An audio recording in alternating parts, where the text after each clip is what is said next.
Buenos días.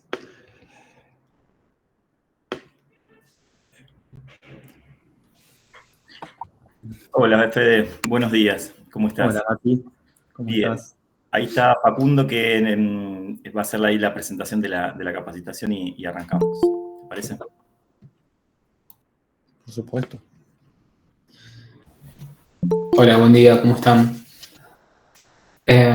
No, bastante corto, digamos, yo creo que ya todo el mundo está en conocimiento digamos, sobre qué van este tipo de encuentros, pero sí me parece una buena oportunidad como para comentarles un poco cómo vienen avanzando los expedientes de compra de los insumos de salud sexual. Creo que es un detalle importante.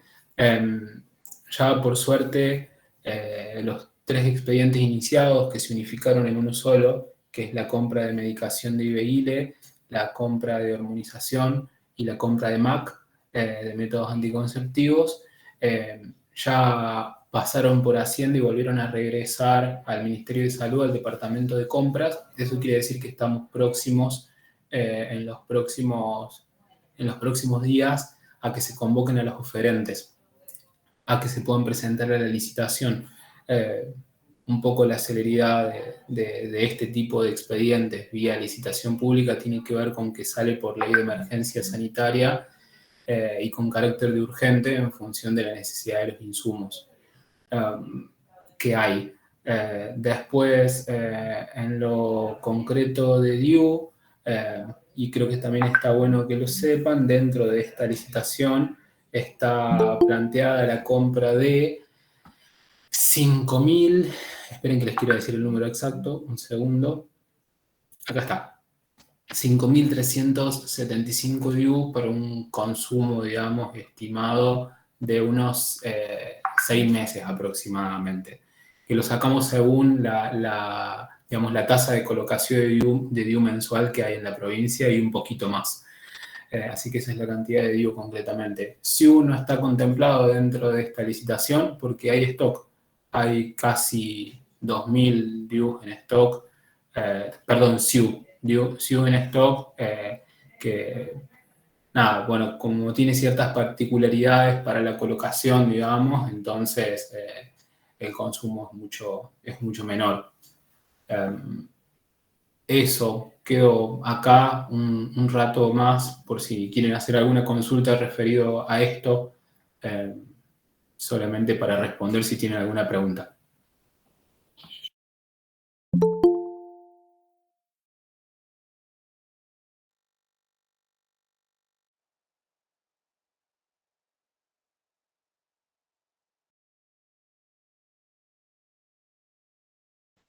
Bueno, si no tienen preguntas, entonces que siga Fede y Mati. Pero solamente quería dejar en claro eso, como para que vayan manejando también un poco los tiempos ustedes en relación a la solicitud de los insumos. Nada más que eso. Bueno, Fede, todo tuyo entonces.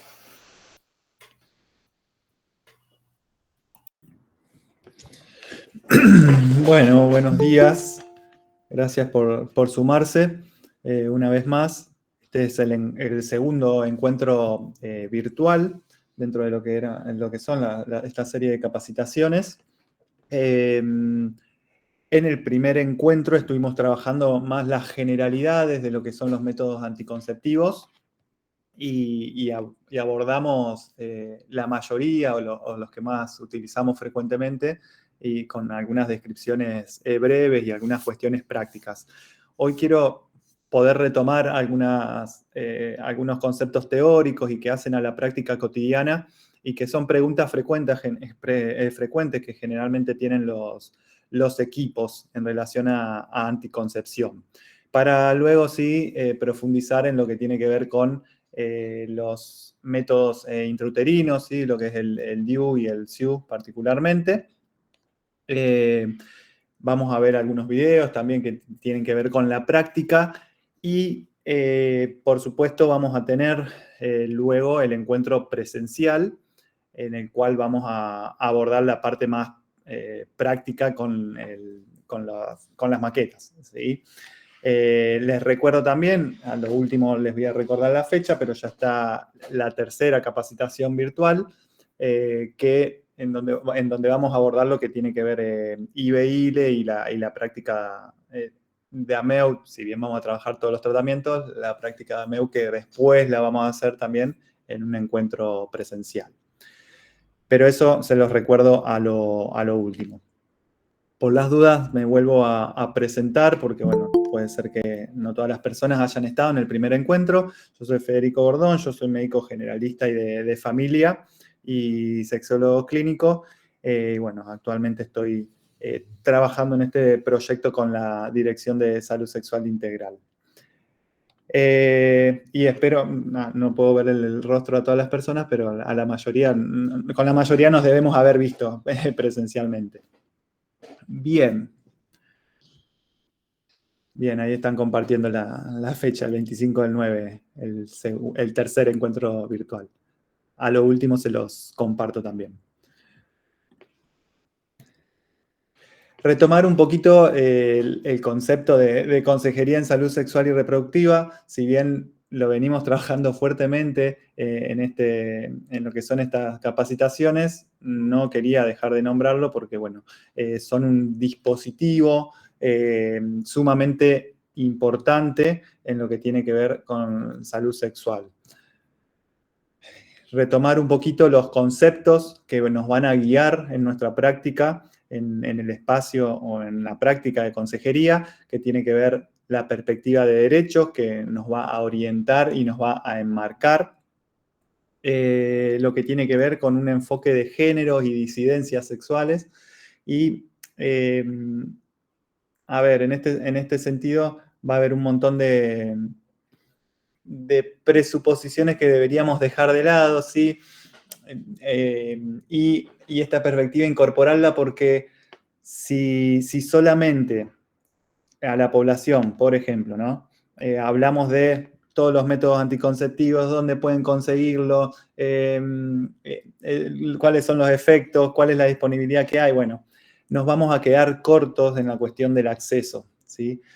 ¿Por qué? Porque si no trabajamos las cuestiones de poder, ¿sí? Que tienen que ver con el acceso, con el poder decidir un método o no en los vínculos sexuales, ¿sí? Por ejemplo, consensuar el uso del preservativo, ¿sí? Si no trabajamos esas relaciones de poder, difícilmente podamos facilitar el acceso.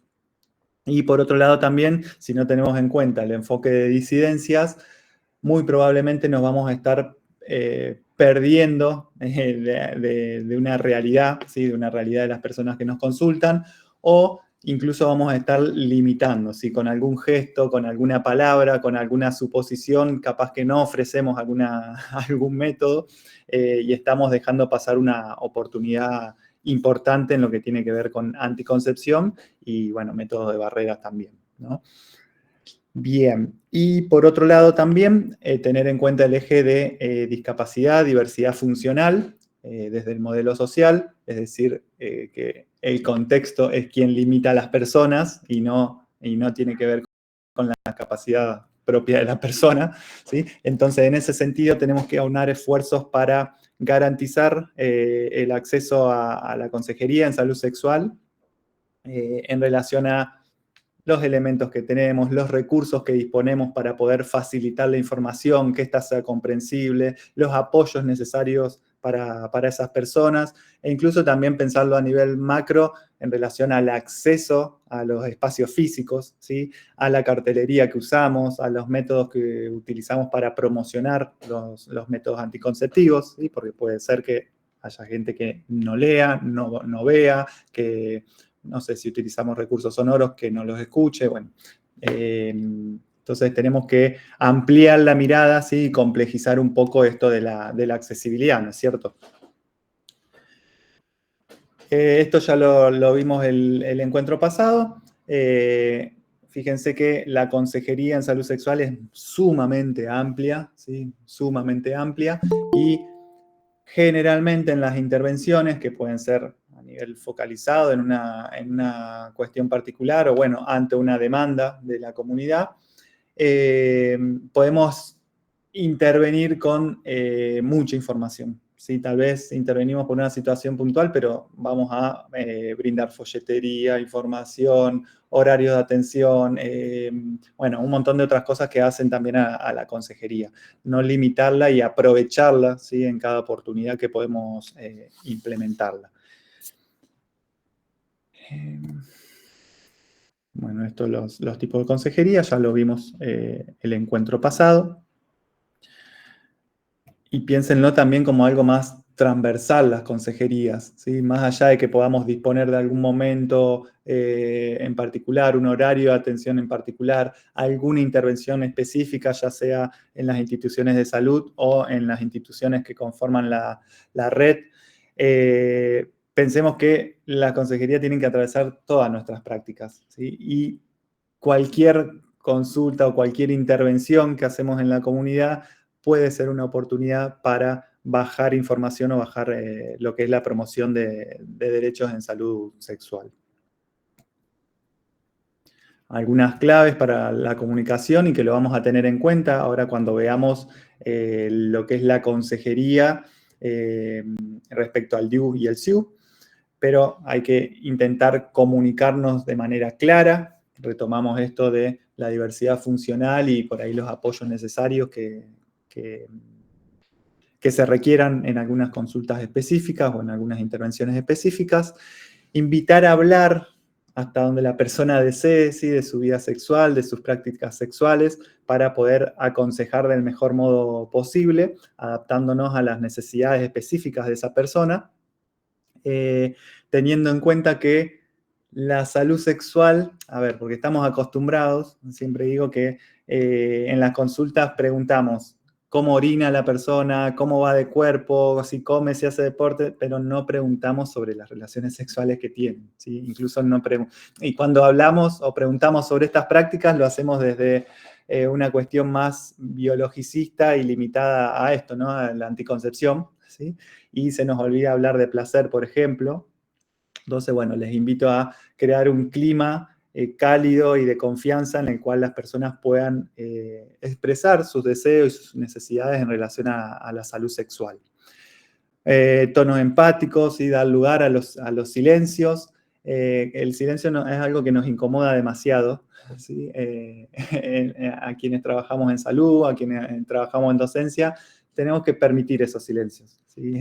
Esos silencios a veces generan o mueven cosas y permiten crear una confianza, ¿no?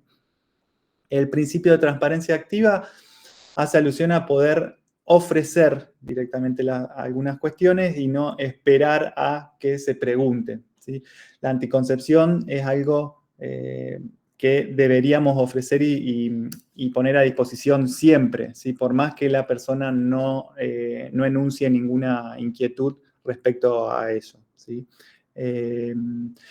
Por supuesto que vamos a tener en cuenta las creencias y los saberes que trae las personas, la comunidad. No vamos a juzgar, vamos a tener en cuenta esto de las desigualdades, ¿sí? Yo hoy hablaba más de las desigualdades en lo que plantea el género, pero sin dudas hay que tener en cuenta todas las variables que atraviesan y que generan diferencias de poder en nuestras culturas, ¿no? Para poder facilitar también el acceso a este derecho que es la salud sexual. Bueno, no presuponer la heterosexual viene de la mano con lo que hablábamos hoy y presumir siempre la capacidad de las personas, bueno, también viene también de la mano con el eje de la diversidad funcional. Retomamos un poco, sí, ahora para adentrarnos en lo específico del día de hoy. Recuerden que habíamos visto los tipos de métodos anticonceptivos y que en ese momento les contaba o llegábamos a la conclusión, digamos, que hay un montón de clasificaciones posibles en relación a los métodos anticonceptivos y que, está más adelante, y que vamos a tomar una que simplifiqué, ¿sí? En relación a, bueno, a tomar varias clasificaciones, bueno, lo simplificamos en un cuadro. Antes de eso, tener en cuenta que los métodos anticonceptivos y por qué nos resulta tan importante que podamos manejar bien esta temática y que podamos incluirla siempre en nuestras prácticas cotidianas? Bueno, porque queremos, ¿sí?, evitar y reducir la posibilidad de un embarazo no intencional. Queremos disminuir las tasas de infecciones, ¿sí?, de transmisión sexual. ¿Y cuáles son los puntos importantes que debemos tener en anticoncepción? Esto ya lo habíamos visto, pero repasamos brevemente.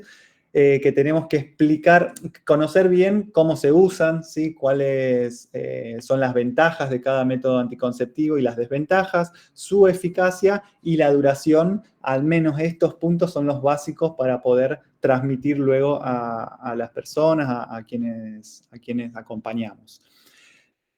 Importante remarcar que ningún método es 100% eficaz para evitar un embarazo, ¿sí? Me pasa por ahí con los métodos más efectivos de todos, ¿sí?, que atiendo personas que vienen cursando un embarazo y que nunca nadie les dijo, ¿sí?, que podían embarazarse aún usando el método, ¿sí? Y por ahí eso se traslada también a no utilizar una doble barrera, porque puede ser un enganche ahí con el uso del preservativo, más allá de barrera contra las infecciones, de estimular el uso para aumentar la eficacia de los otros métodos anticonceptivos, por ejemplo, ¿no? Y entonces me encuentro con esto, que no se dice mucho, ¿sí? Mira, justamente ayer atendí una paciente con un embarazo con una lisis tubaria, ¿sí? Creo que es la tercera situación que tengo en mi vida profesional, pero siempre informarlo, ¿sí? Porque incluso hasta la persona puede llegar a no sospechar que tiene un embarazo, ¿sí?, porque se confía que tiene una lisis tubaria. Entonces, bueno, esta es la importancia de remarcar que ningún método es 100% efectivo. Y sobre todo porque la información es poder, ¿sí? Y en base a eso, teniendo ese poder de la información, las personas pueden tomar decisiones también, ¿no? Bien, esto de tener en cuenta las creencias de las personas, lo que trae, los conocimientos, bueno, también vamos a incorporar las preferencias, las costumbres y las características propias de esa persona y su salud, ¿no es cierto? Y en base a eso veremos qué método es mejor, bueno, consensuándolo con esa persona. La escucha, sumamente importante, y si bien siempre es importante, tener en cuenta las adolescencias, ¿sí? Las adolescencias son una etapa crítica para facilitar o poner mucho esfuerzo, ¿sí?, para acompañar lo que tiene que ver la anticoncepción. Entonces, si bien siempre deberíamos tener cierta dinámica de trabajo en relación a la anticoncepción, bueno, esforzarnos un poquito más a la hora de garantizar el derecho al acceso a la anticoncepción en esta franja etaria.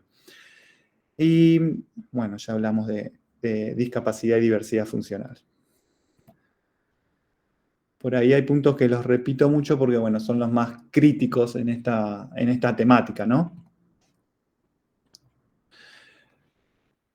Cuando hablábamos recién entonces de adolescencia, volvemos a retomar, ¿sí?, la cuestión de la edad, ¿sí?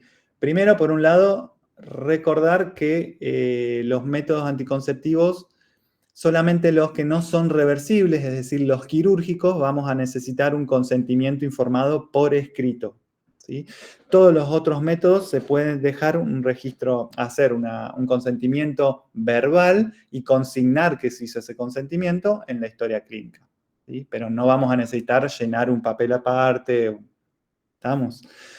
Y por otro lado, la cuestión de la edad. Recordamos nuevamente la franja etaria de 13 a 16. ¿Sí? Nos acordamos ese número para después decir, bueno, antes de los 13 o después de los 16. Después de los 16, las personas pueden hacer un ejercicio pleno de sus derechos en relación a su cuerpo y a la salud sexual en general. Pueden tomar decisiones, cualquier decisión. ¿Sí? Esto es de acuerdo a las modificaciones del Código Civil y Comercial que se realizaron en 2015. Antes de los 13 años, también deberían poder acceder al método anticonceptivo si así lo solicita el adolescente. A ver, menores de 15 años nunca se va a negar la anticoncepción, pero sí nos vamos a tener que dar un trabajo como equipo para acompañar esa anticoncepción, descartar situaciones de abuso, ¿sí? Antes de 13 años es un abuso. Yo recién dije 13, me refería, quise decir antes de los 15, ¿sí? Antes de los 15 hay que evaluar la anticoncepción y evaluar si no hay una situación que merece acompañar de otro modo, ¿sí? Entonces esto va a ser un trabajo intraequipo. No le vamos a negar la anticoncepción, ¿sí? Porque ahí vamos a estar poniendo en riesgo de que haya un embarazo no intencional. Y bueno, habrá que trabajarlo en equipo, ¿sí? Pero hay que brindar el método. Entre los 13 y 16 se dice que hay que garantizar el derecho o sea, lo que está pidiendo ese adolescente, esa adolescente,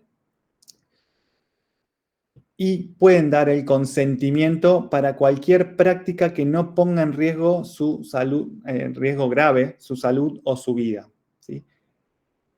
Si así fuese, si corriera riesgo, ahí sí necesitaríamos el asentimiento de un adulto responsable, un adulto referente, que incluso, ¿sí? Si no lo hubiese, ¿sí? O esa figura expresa deseos contrarios a lo que expresa la o el adolescente, el Estado debe garantizar que alguien acompañe, ¿sí? Y priorice la voz de lo que está pidiendo el adolescente, ¿sí?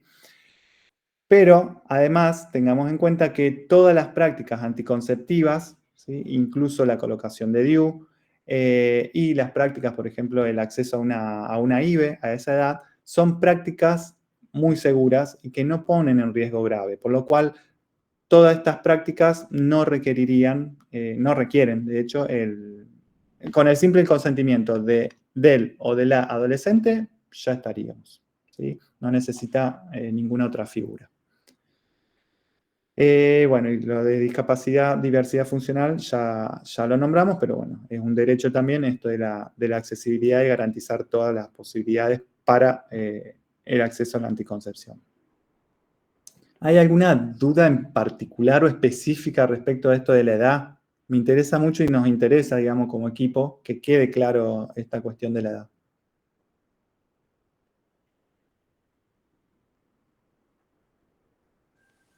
No, todo bien. Bien. Bueno, si llega a surgir una duda mientras voy hablando, mientras vamos compartiendo, pueden levantar la mano, digamos, y Federico, perdón, por las dudas, porque sí, en realidad me quedó una duda.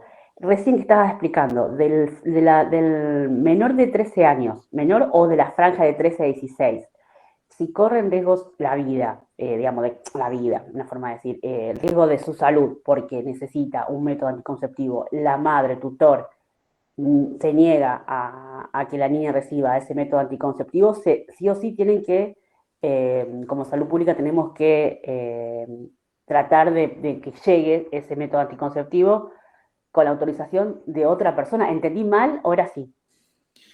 Sí, a ver, en 13 años, menores de 13 hay que... Sí, ahí sí porque corre, es posible que haya posible abuso, eso sí me quedó claro, porque sí, al ser menor de edad es posiblemente que haya algún tipo de abuso a la menor. Pero si es mayor de 13, de la franja de 13 a 16, sí. También. Sí, a ver, siempre se prioriza en esto de la autonomía progresiva, ¿sí? El interés superior del niño, niña o adolescente, se prioriza el deseo y lo que pide la o el adolescente. Pongamos un ejemplo concreto, ¿sí? Si necesita, si se quiere colocar un DIU, ¿sí? Tiene 14, 15 años, quiere colocarse un DIU, ¿sí? En ese caso, podría solicitarlo el adolescente sin necesidad de que nadie asienta ese consentimiento, ¿sí? Porque es una práctica que no pone en riesgo su vida.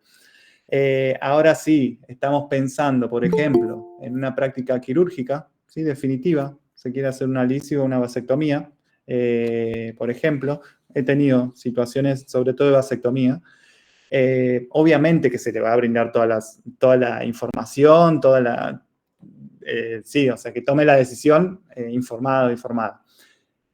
Pero en ese caso, sí necesitaríamos un asentimiento de alguna figura. Sí, supongámosle que tiene padre-madre, ¿sí? Se oponen, ¿sí? No, porque yo quiero ser abuela, no considero que se someta a esto. En ese caso, se prioriza igual el interés superior, ¿sí? de la adolescente.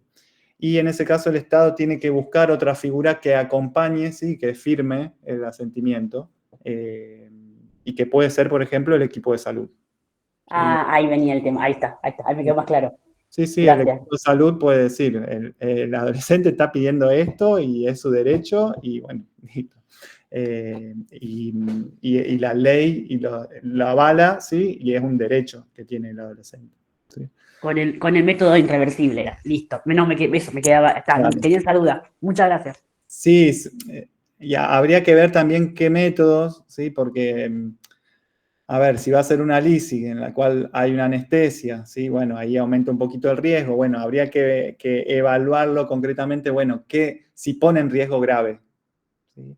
Porque pienso también en una vasectomía sin bisturí, ¿sí? Es una práctica muy sencilla, muy simple, ¿sí? Y no creo que ponga en riesgo, ¿sí? La vida. Entonces, tal vez en ese sentido también no necesite ninguna otra cosa. Pasa que las prácticas quirúrgicas, ¿sí? Por ley, hay una ley que se contrapone por ahí con el Código Civil y Comercial, pero yo creo que la clave acá es evaluar el riesgo, ¿sí? Porque lo que dice el Código Civil y Comercial es riesgo grave. ¿Vamos? Si vamos a necesitar en la práctica quirúrgica, como decíamos, algo escrito, eso sí o sí. ¿Alguien levantó la mano? Bueno, si alguien levantó la mano, avísenme. Sí, hola Fede, acá Cele Loizaga. Para Sí. sumar un poquito, puedo ahí, Sí. no sé, recién entro porque no me dejaban entrar. ¿Quién había hecho la pregunta? Perdón, ¿a quién te estabas refiriendo? Yo, Noelia. Hola Noelia, ¿cómo te va? Mira, en realidad sumo ahí a toda la explicación de Fede, poder entender e incorporar el concepto de invasividad.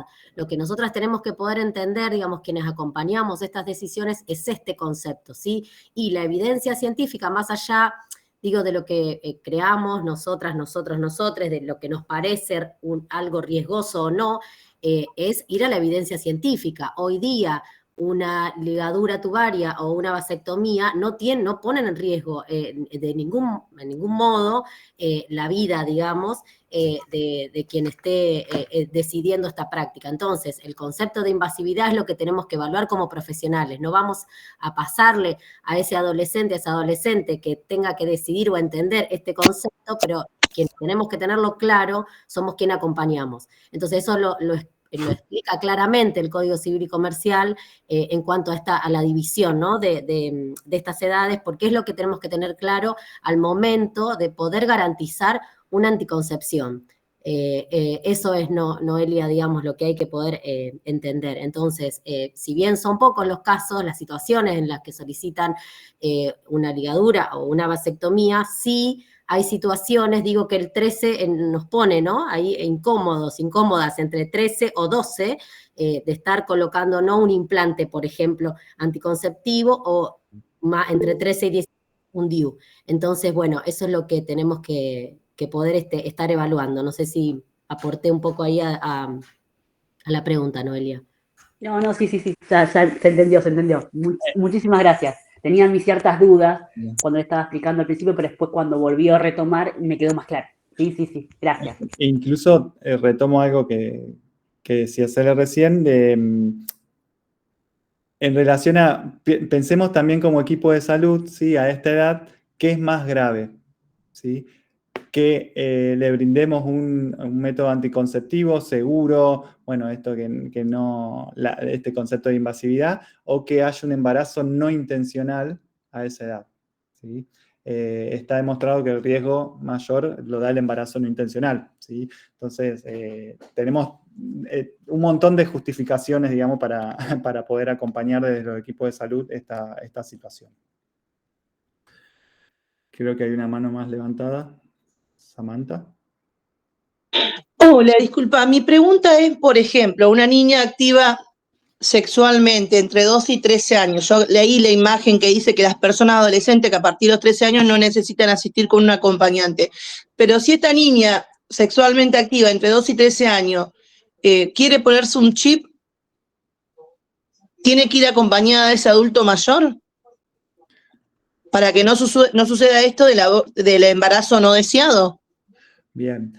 No necesariamente, ¿sí? Eso es una situación por ahí compleja que nos pone en tensión a los equipos de salud, pero no necesariamente. En esto es siempre priorizar el interés superior del niño, niña, adolescente. Por más que tenga 12, 13, si se acerca al adolescente, ¿sí?, a solicitarlo, habría que, ¿sí?, como equipo de salud, ¿sí?, como equipo de salud yo puedo asentir esa práctica y decir, prefiero, ¿sí?, que no haya un embarazo no intencional, ¿sí?, a decirle no. No te voy a colocar el método anticonceptivo ahora, pero vamos a ver, ¿sí? El riesgo más grave es que haya un embarazo no intencional. A la par, ¿sí?, vamos a acompañar, ¿sí?, y descartar que no haya trata, que no haya una cuestión de abuso. No, yo eso te quería preguntar, por ejemplo, porque no es que hay el del 100% de las niñas, el 99% va a ser abusada, ¿entendés? Hay algunas que sí son activamente, pero si yo voy, por ejemplo, 12 años con mi hijo o hija que no se cuida y para prevenir, ¿podemos optar por alguno de esos métodos? ¿O le van a hacer una investigación si no hay abuso? ¿O a todas las niñas que van menores de edad, a todas se la controla por abuso? Perdón mi ignorancia. No, es que como equipo hay que acompañar de cerca esas situaciones, ¿sí? Hay que ver igual, a ver, está escolarizada, ¿no? ¿Con quién vive? ¿Qué vínculos tiene? ¿Sí? Hay que hacer un acompañamiento más cercano, ¿sí? Si bien está como naturalizado en nuestra comunidad, en nuestra sociedad, que en menores de 13 hay personas que son sexualmente activas, no tenemos que dejar pasar, digamos, ninguna situación. A ver, no prejuzgando, sino acompañando, ¿sí?, pero que no se nos pase ninguna situación grave, ¿sí? Pero la anticoncepción no deja de ser un derecho, ¿sí? No podemos negarla, ¿sí? Pero bueno, tal vez no sea la única intervención que hagamos en esa situación específica. Bueno, muchísimas gracias. No, por favor. ¿Vos eras enfermera, Samantha, creo? ¿No? Sí, yo soy licenciada en enfermería. Y me acuerdo del otro encuentro. Sí, yo lo sigo porque me gusta a mí. Lo que es método anticonceptivo, y bueno, me gusta, siempre lo sigo. Estoy conectada a las 24 horas. Bien, ahí agrega Flavia, ¿sí?, que consideremos que los métodos quirúrgicos, al ser irreversibles, no pueden proveerse antes de los 16. Era esto que les decía, que se contraponen esto de el Código Civil, ¿sí?, con la ley de anticoncepción quirúrgica, ¿sí? Antes de los 16 no vamos a estar haciendo lisis, ¿sí? Pero bueno, sí, a partir de los 16 pueden tomar decisiones, digamos, y suma lo de riesgo y la invasividad. Por eso mismo mi pregunta era, si va una niña de 12 años, ¿se puede hacer este método anticonceptivo, por ejemplo, como una ligadura o un chip? Pero ahí dice en el mensaje que hasta los 16 años no. Implantes sí. Ligaduras no. No. Bueno, ahí está. Era eso lo que quería. Bien. Perdón mi ignorancia. No había entendido bien hacia dónde iba. No, por favor, estamos... No, porque la imagen, yo leí la imagen que dice que las personas hasta los 13 años pueden ir, pero no sabía hasta en qué edad entraba una cirugía. Perfecto. Bien. Avanzamos un poquito. La información necesaria para elegir un método anticonceptivo, ya lo vimos el encuentro pasado, tiene que ver con todo sobre el método anticonceptivo, ¿sí? Incluso posibilidades de retornar a la fertilidad, bueno, y si protegen o no contra las infecciones de transmisión sexual. Bien, y cosas que ya dijimos en relación al lenguaje y poder dar la información adecuadamente. Hablamos de esto de la clasificación y la que les había compartido la última vez tenía que ver con esta. Que lo que vamos a ver hoy van a ser el número 3, ¿sí? Los intrauterinos. ¿Sí? Bien. Acá vemos el efecto, ¿sí? De los métodos anticonceptivos con un uso habitual o con un uso correcto y la tasa de continuidad en el uso al año, ¿sí? de que se comenzó con el método. Fijémonos que... Permítanme, acá. Fíjense en el uso perfecto, sí que es la segunda, la primera es método anticonceptivo, la segunda dice uso típico y la tercera uso perfecto. Bien, en el uso perfecto vamos ahí a los que están en círculo, que estaba el implante marcado, pero fíjense en abajo, ¿sí? DIU-T con cobre 0.6, ¿sí? Es decir, 0.6% de personas, ¿sí? Que tienen un embarazo no intencional utilizando ese método, ¿sí? Es menos del 1%, ¿sí? Es muy bajo, 0.6. Y el DIU con levonorgestrel o SIU es menor todavía, 0.2%. Y lo importante acá a remarcar es lo que está al lado también en la última columna, que es el porcentaje de continuidad al año.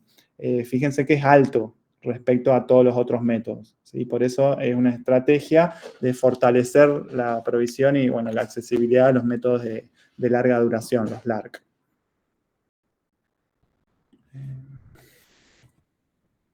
Repasamos esto, cuáles son las prácticas previas al uso de un anticonceptivo.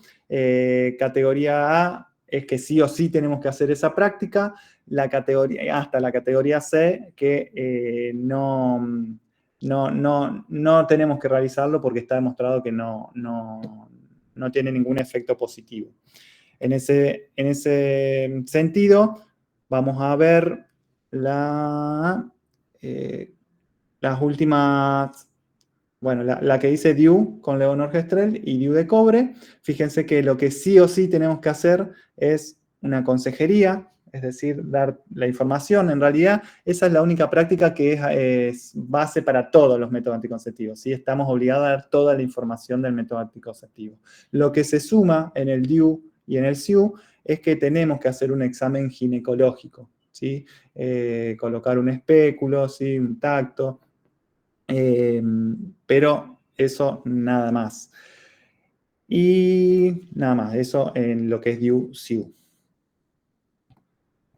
Criterios de elegibilidad, también los vimos del encuentro pasado. Yo les compartí un enlace que está ahí abajo para un disco de elegibilidad que lo pueden usar de manera virtual, ¿sí? Que en ese disco lo que nos dice es, bueno, determinadas situaciones de salud y la recomendación del método, ¿sí? Si lo puede usar tranquilamente o está totalmente contraindicado, ¿sí? Y entre esos extremos hay matices, ¿sabemos? Que puede usarse si no hay otro método disponible, por ejemplo, ¿sí? Se va evaluando el riesgo y las contraindicaciones también de cada método en determinadas situaciones.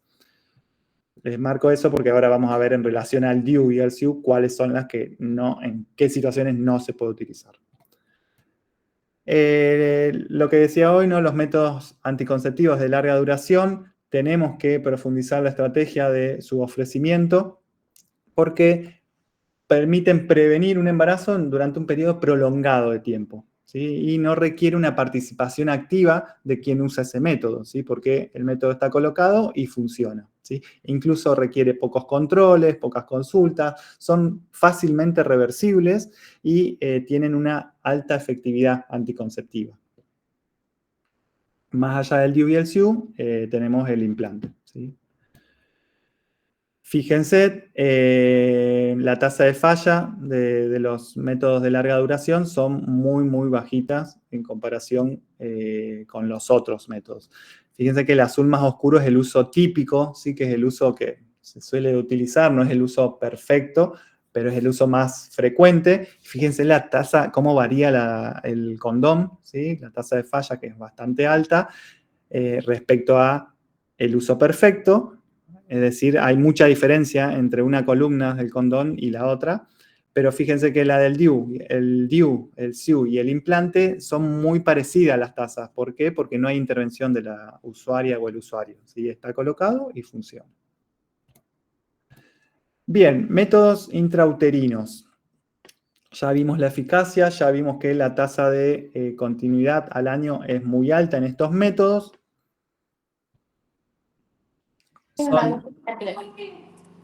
¿Sí? Se activó. ¿Qué pasó, güey? Se activó un micrófono. Bien. Son métodos de larga duración. Su efectividad es alta, no depende de la persona usuaria. Esto es lo que veníamos diciendo. Hay diferentes tipos y modelos. Por ahí en la parte pública no sabemos qué modelos tenemos. ¿Sí? Perdón, Fede. Le vamos a pedir a Yelén que silencie el micrófono, por favor. Ahí está. Ahí está. Gracias. Según los tipos y modelos, vamos a ver cuánto duran, ¿sí? cada uno. Varían, ¿sí? Desde algunos métodos con hormonas que van desde los 3 años hasta la T de cobre, ¿sí? El TQ380 que dura 10 años. ¿Sí? Pero ahora vamos a ver cada uno. Se recupera la fertilidad inmediatamente, ¿sí? Después que se extraen. El DIU de cobre, además, tenemos que tenerlo en cuenta como método de anticoncepción de emergencia, ¿sí? Más allá de las pastillas, ¿sí? La anticoncepción hormonal de emergencia también más allá de esa, se puede utilizar el DIU, ¿sí? Y que no protegen contra las infecciones. Eso lo tenemos que poder transmitir también. Ahí tenemos algunos tipos, ¿sí? El T de cobre, que es de 10 años. El 7 de cobre, que no es algo que utilicemos en nuestros espacios. El Multiload, que es de 5 años. Y bueno, el DIU con levonorgestrel, que varía según la cantidad la concentración de levo que traiga y la marca, que ahora los vamos a ver. Vamos con el DIU de cobre. Sus principales funciones son que alteran el moco cervical, ¿sí? Inhiben lo que es los cambios que tiene que hacer el espermatozoide, digamos, para poder fecundar un óvulo. Bueno, además inhibe la motilidad. Y tiene un efecto espermicida también, es decir, que daña al espermatozoide, ¿sí? Como célula la daña. Todos son efectos prefertilización, ¿sí? Por lo cual no es un método abortivo. Así que esto que suele circular por nuestras comunidades, bueno, no, fíjense que todos los efectos que lo hacen es antes que se pueda, que alcance un óvulo, ¿sí? Bien. ¿Cuáles son las ventajas de los dispositivos intrauterinos? Algunas ya las dijimos, pero agregamos estos, ¿no? No necesita una motivación especial para su uso, ¿sí? Porque está, ¿sí? No te tenés que acordar, no te tenés que poner una alarma, no necesita una motivación particular. Está desvinculado a lo que es las relaciones sexuales, es decir, que se lo puede tener colocado y bueno, las relaciones sexuales pueden o no estar, no nos guiamos con eso. Y que no tiene interacciones con medicamentos. ¿Sí? Esto es importante también. Las desventajas pueden ser algunos efectos adversos que puede dar, que ahora los vamos a profundizar un poquito más. Tiene algunos riesgos, ¿sí? Que son bajas las tasas de expulsión y sobre todo de perforación uterina mucho más rara, pero bueno, puede estar, tenemos que transmitirlo. Y bueno, eso es lo más importante. que sumamos a lo que ya veníamos diciendo. Estas son situaciones, ¿sí?, de categoría 4, es decir, que no se debe usar el DIU, ¿sí? Si hay un embarazo confirmado o una sospecha de embarazo, no vamos a colocar el DIU. Si hay una sepsis puerperal, no vamos a colocar el DIU inmediatamente, ¿sí?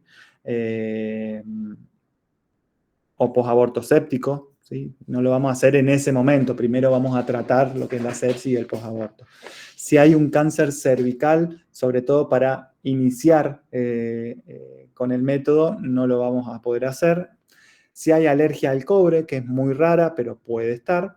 Si hay una tuberculosis pélvica, solo para colocar, para iniciar el método, ¿sí? Después puede ser que esté transitando la TBC, que ya esté en tratamiento, bajo tratamiento, bueno, ahí habrá que evaluar la situación. Si hay una distorsión de la cavidad uterina, ¿sí?, ya sea por mioma o por alguna anormalidad o por cualquier otra cosa, una masa en estudio, bueno, más que nada porque puede aumentar el riesgo de perforación, ¿no?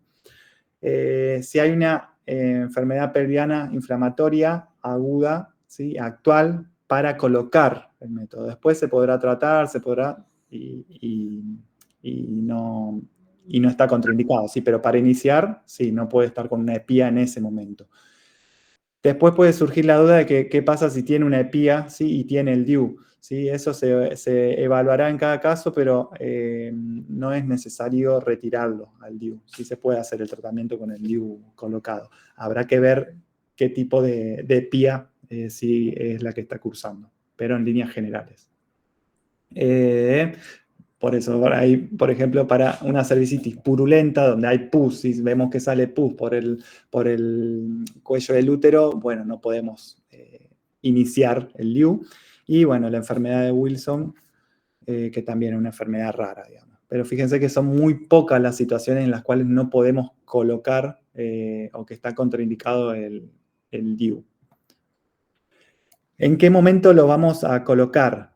El DIU puede ser una estrategia de AIPEO, de anticoncepción inmediata post-evento obstétrico, por lo cual se puede colocar posparto, se puede colocar luego la cesárea, se puede colocar en un posaborto, ¿sí? Vamos a tener algunos tiempos, ¿sí?, para colocarlos, pero que en realidad no son tiempos absolutos, ¿sí? Fíjense que en las contraindicaciones absolutas que yo les acabo de dar, en ningún momento dice, no puedo colocarlo en el posparto si pasó tanto tiempo, ¿sí?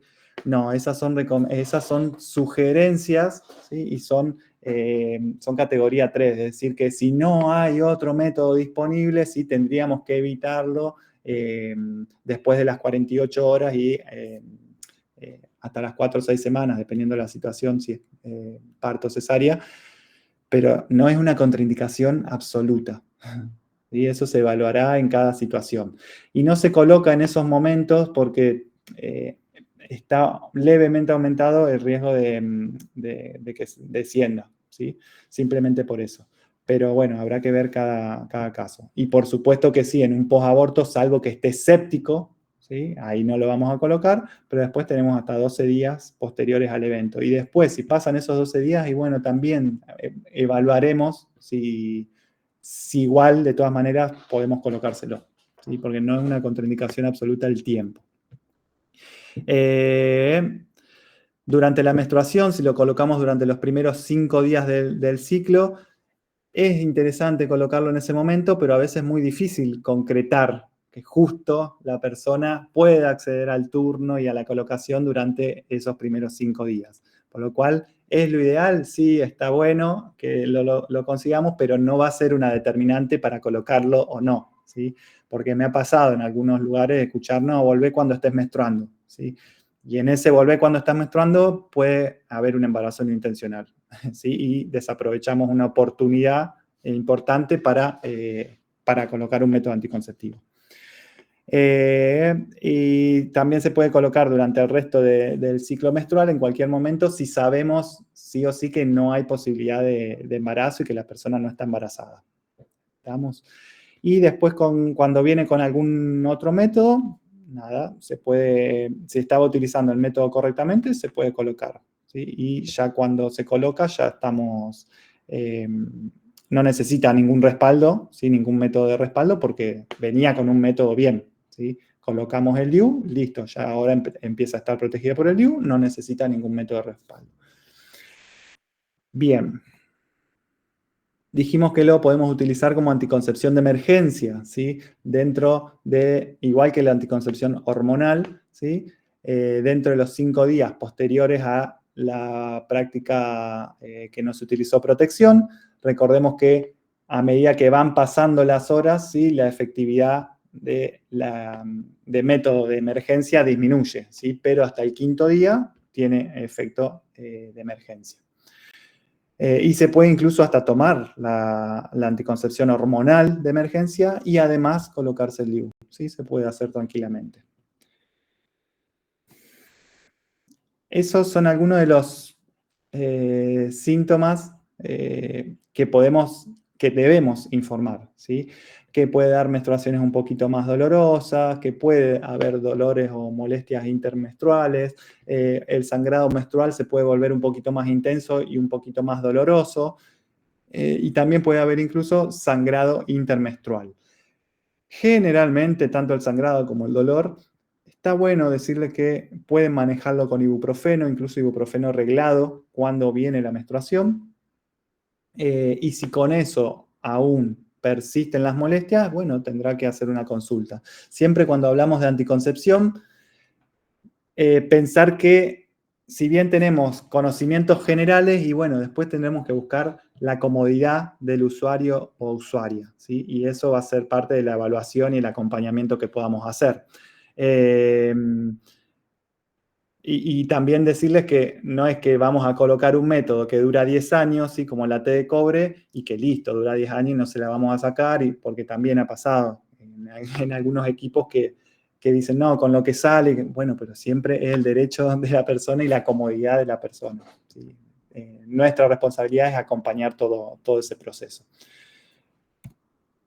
Pero aún teniendo en cuenta ese dolor y ese sangrado, generalmente decirle que puede ser que suceda, sobre todo en los primeros 3 a 6 meses, ¿sí? ¿Por qué es importante hablarlo de esto? Porque es una causa de abandono del método, ¿sí? Tal vez si no se asesora bien, si no se informa que esto puede pasar, que lo pueden manejar con ibuprofeno, bueno, van a tener múltiples consultas y hasta pueden llegar a optar por retirarse el DIU, ¿sí? Entonces, tengamos en cuenta este punto en el asesoramiento. En relación a los efectos secundarios, entonces, aumento del sangrado menstrual o cambios, ya dijimos que en aumento, y no nos olvidemos que una pérdida continua de sangre según la cantidad puede ser un motivo de anemia, ¿sí? Entonces, relacionarlo con la condición clínica de la persona. Si hay un sangrado continuo, ¿sí? O que luego de que la persona venía bien, tenía el DIU colocado, venía bien con sus menstruaciones y empieza con menstruaciones irregulares, tenemos que evaluar, ¿sí? Porque puede ser que no sea el DIU, ¿sí? Puede haber otras cosas, ¿sí? Entonces tenemos que estudiar ese sangrado como en cualquier otro momento de la vida de la persona.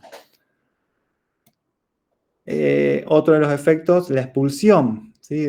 Que varía entre un 2 a un 8%, depende de la biografía, que generalmente va acompañado de algunas molestias, ¿sí? Por las contracciones uterinas, y en algún momento, como tienen un cólico, un dolor intenso, se acompaña de algún goteo de sangre previo a la expulsión. Pero también puede suceder en un 10% que no haya síntomas, ¿sí? Y que la persona no se dé cuenta, ¿sí? Puede pasar. En relación a esto de la expulsión, puede ser parcial o total, ¿sí? Teniendo en cuenta como límite el orificio cervical interno, ¿sí? Si, esto es importante porque en los controles de DIU, los ecografistas y las ecografistas suelen colocar a cuántos centímetros del fundus del útero está colocado el DIU o el SIU. Y en realidad, la anticoncepción persiste siempre y cuando esté colocado por encima del orificio cervical interno. Si Si el DIU o el CIU atraviesa apenas el orificio, ahí ya disminuyó mucho la eficacia y hay que extraerlo y recolocar o pensar en otro método. ¿Estamos? Bien. Ahora, si vemos que más allá de a cuántos centímetros está del fundus, de todas maneras está muy cerquita del orificio cervical interno, pero no alcanzó a salir, ¿sí? Vamos a controlarlo más de cerca, ¿sí? Habitualmente cada 6 meses vamos a hacer el control. Su actividad anticonceptiva, su efectividad sigue estando, pero vamos a tener que controlarlo más de cerca. Y es raro, mucho más raro, que haya posiciones anómalas del DIU, ¿sí? Que se modifiquen en cuanto al eje uterino. Muy, muy raro, pero se puede llegar a informar, ¿sí? en una ecografía, por ejemplo. Y en ese caso habrá que sacarlo por el riesgo de perforación del útero. ¿Sí? Puede ser que no esté así, ¿sí? Que no esté así el DIU y que esté así, ¿sí? Perpendicular al eje vertical del útero, y ahí hay que sacarlo porque puede generar lesiones en el útero. Como, por ejemplo, este otro efecto que es la perforación uterina, que es muy, muy infrecuente, pero si se da, es una complicación grave. Generalmente se da en la colocación. ¿Sí? Es raro esto que les decía recién de que se mueva y que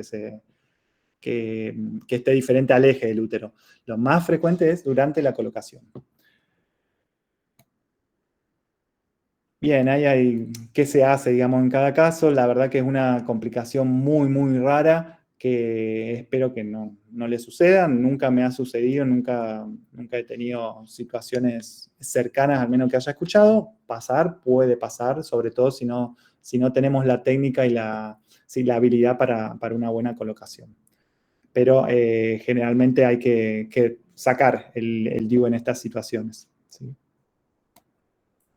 También puede haber dolor pelviano, habrá que evaluar si es por el DIU o si hay otras cosas. Generalmente el dolor o las molestias por DIU pueden manejarse con analgésicos comunes, ¿sí? Si ya vemos que no anda bien con eso y tenemos que pensar en otras cosas. También puede haber una leucorrea, descartemos que no sea una cuestión infecciosa, y si descartamos eso, puede ser que el DIU dé una leve leucorrea, ¿sí? Porque puede modificar lo que tiene que ver con el cuello, ¿sí? Y puede generar una leve leucorrea. Y una infección post-colocación rarísima, ¿sí? Pero si se llegara a dar, se da dentro de los primeros 20 días. ¿Sí? Si va más allá de los 20 días, no fue por la colocación, ¿sí? Entonces, este es uno de los signos de alarma que vamos a tener que dar post-colocación, ¿sí? Si tenés signo de infección, hay que consultar, ¿sí? Asesoramiento, ahí está resumido, pero está todo lo que estuvimos hablando, ¿sí? Y aplica lo que son las consejerías. Bien, quiero que veamos cómo se hace la técnica de no tocar, ¿sí? El DIU.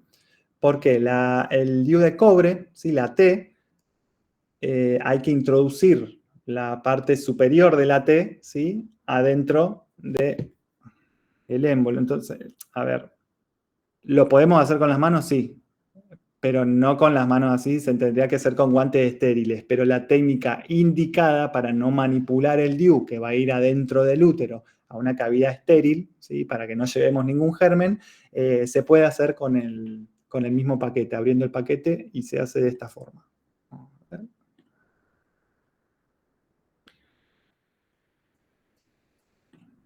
¿Se ve bien? Sí, perfecto. Bien.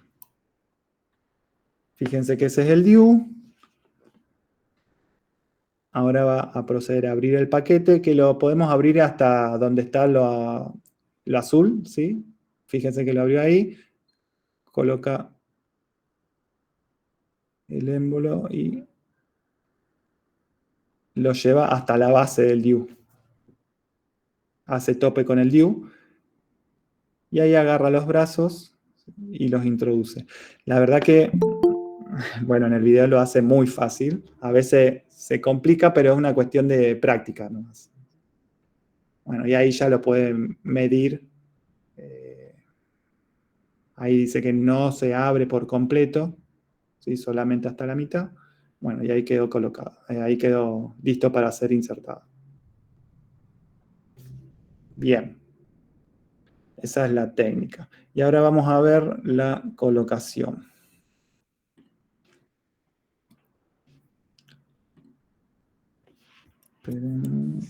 Federico, Sí, perdón, todos estos videos, este video como la capacitación virtual, la anterior, que sí, pasaban el tema del campus de látex, el sí. preservativo vaginal, eso no se pueden no lo pueden mandar por mail como nos mandan, por ejemplo, los del link para la conexión, porque la otra vez estábamos haciendo charlas de educación sexual con el ginecólogo, con la doctora, con la asistente social, y están buenos pasar esos videos, porque por ahí yo cuando los busco no me sale el video propiamente dicho, entonces por ahí Claro. capaz al tenerlo descargado en una computadora propia, por ahí uno lo puede adaptar a un Power Ujú. para proyectarlos. Sí, mira, yo tenía entendido que estaban compartidos. Si no están, si no les ha llegado, vamos a informar esto para que los puedan mandar, pero están todos subidos, incluso está la clase grabada, ¿sí? Para que la puedan volver a ver, y el Power, todo.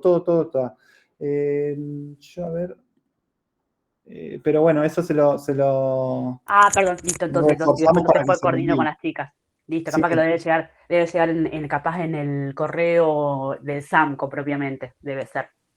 sí, puede ser. Igual de todas maneras, mira, yo rápidamente ahí Ah, genial, el Drive. Perfecto. sí. Gracias, gracias. A ver, no, espérate, ese no es. Ese no es. No, no hay nada ahí. Pero bueno, sí se los compartimos. ¿Sí? Perfecto, gracias. Sí, después cuando termine lo hago bien porque ahora. Ahí está. Bien. Pero sí, la idea es que puedan disponer de ese material, ¿sí? Para que lo puedan repasar y todo eso. ¿Sí? Bueno, no sé por qué no sale bien. Después se los pasamos bien. ¿Sí? Bien. Estamos este video y ahora vamos. Welcome to the Inara IUD Insertion Procedure Guide. In this step-by-step tutorial, we'll walk you through the process for a successful IUD insertion. Bueno, esta es la inserción del Begin by módulo. gently inserting the sterile speculum to gain better access to the cervix. Once in position, cleanse the cervical os and the vaginal walls with antiseptic. Now, stabilize the uterus by gently grasping the anterior lip of the cervix with a valsalum. In cases of retroverted uterus, consider grasping the posterior lip of the cervix for better access. Insert the ISA sound. Le voy a sacar el audio porque ahí lo que. A ver, se colocó el espéculo, ¿sí? Teniendo en cuenta que es un útero en anteverso, ¿sí? Flexión, lo que hizo es con la pinza agarrar el labio superior, ¿sí? Vamos a volverlo para que se vea bien.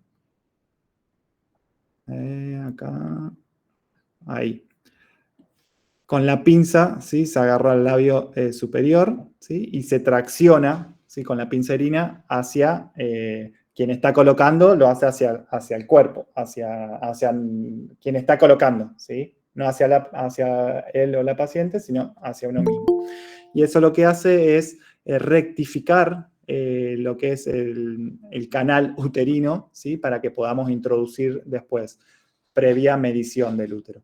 Pero fíjense que agarramos el labio superior y traccionamos. Si el útero, si tuviésemos la información, por ejemplo, con una ecografía que está en retroverso, se agarra al revés, si se agarra el labio inferior y se va a traccionar para rectificar el útero. Ahí fíjense cómo lo rectifica.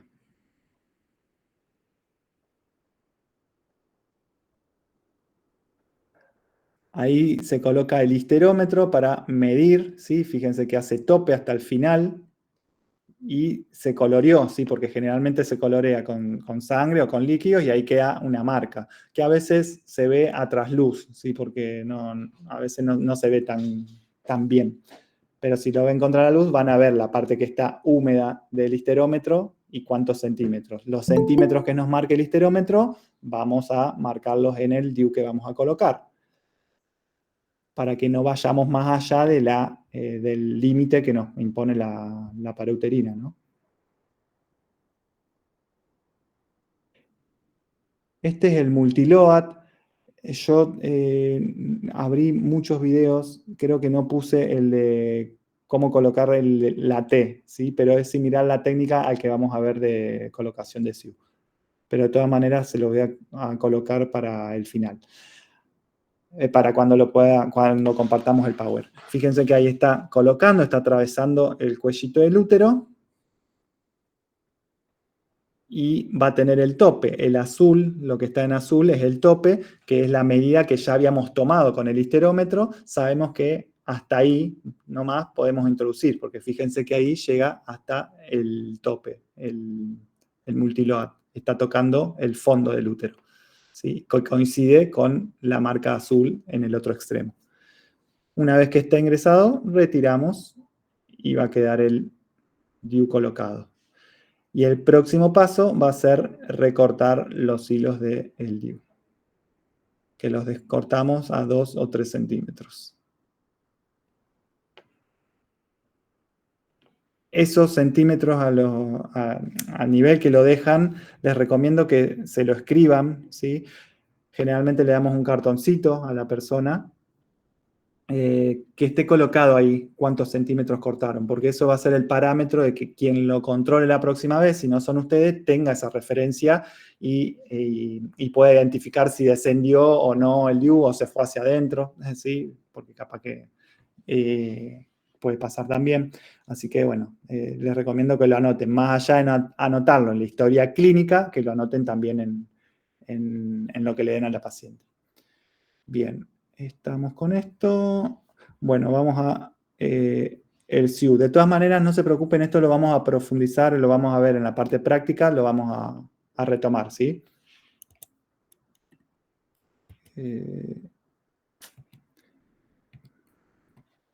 Bien, respecto al SIU.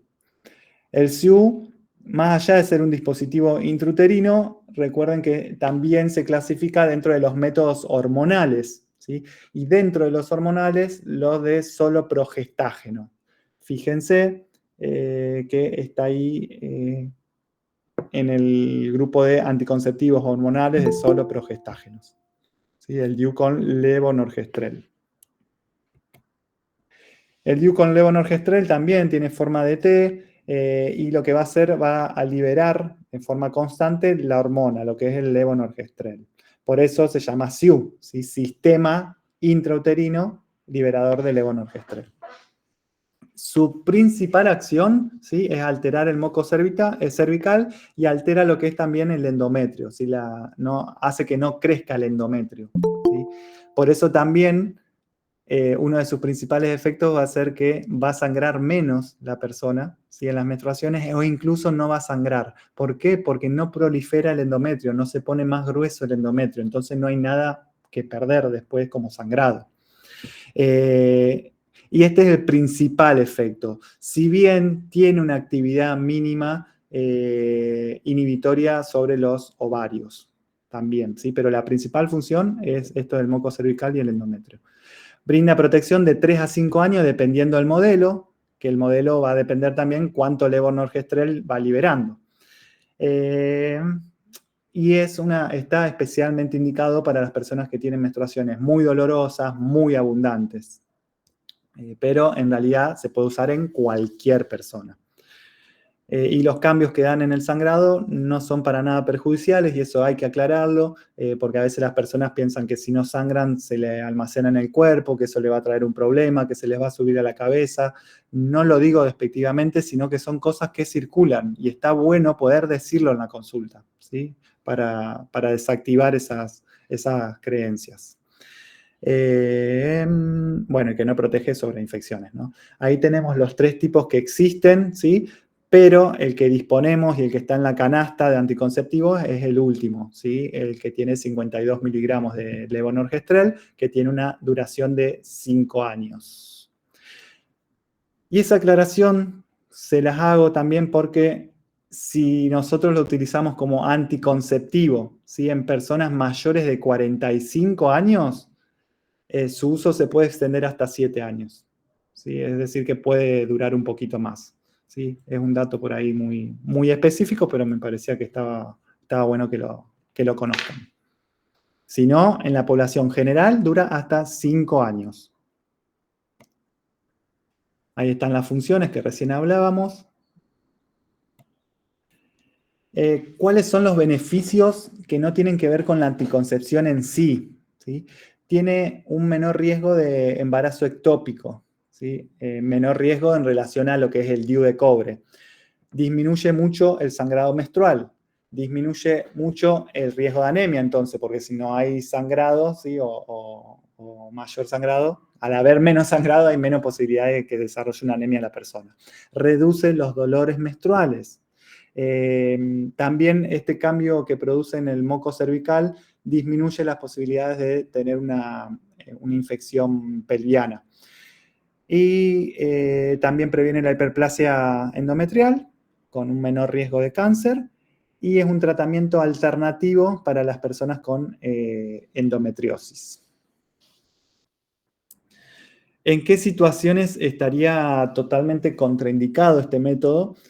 Al igual que el DIU de cobre, en un embarazo confirmado o que tenemos la sospecha, en una sepsis o en un posaborto séptico.